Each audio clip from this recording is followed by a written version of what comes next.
উত্তর পশ্চিম রিজিয়নে সুদীর্ঘ ১৬৬৮ কিলোমিটার সীমান্তে নিরাপত্তা নিশ্চিতে বিজিবি সকল সদস্যবৃন্দ সার্বক্ষণিক তদারকির মাধ্যমে সীমান্তের নিরাপত্তা এবং আস্থার প্রতীক হিসাবে নিরলসভাবে দিবারাত্রি ২৪ ঘন্টা এখানে কাজ করে যাচ্ছে।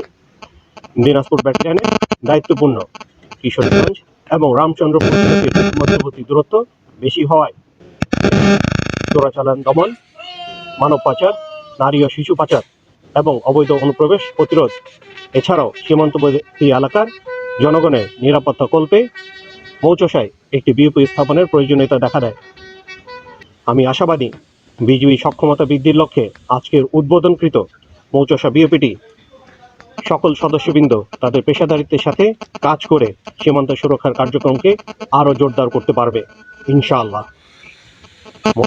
চলমান বর্তমান পরিস্থিতিতে আমাদের দেশে কোনো ব্যক্তি বা বস্তি জ্বালানি তেলের কৃত্রিম সংকট যেন করতে না পারে সেই লক্ষ্যে আমরা সবাই সতর্ক রয়েছি। এছাড়া অবৈধ চোরাচালান রোধে বিশেষ চেকপোস্ট এবং অতিরিক্ত টহলের মাধ্যমে আমাদের নজরদারি বৃদ্ধি করা হয়েছে। দেশের সীমান্ত রক্ষার দায়িত্ব পালনের ক্ষেত্রে বস্তুনিষ্ঠ তথ্য সরবরাহের মাধ্যমে আমি সকলের সহযোগিতা কাম্য করছি। আমি আশাবাদী পূর্বের ন্যায় ভবিষ্যতেও সুশীল সমাজ, স্থানীয় জনগণ এবং আপনারা আমার প্রিয় সাংবাদিকবৃন্দ আমাদেরকে এই সহযোগিতা অব্যাহত রাখবেন।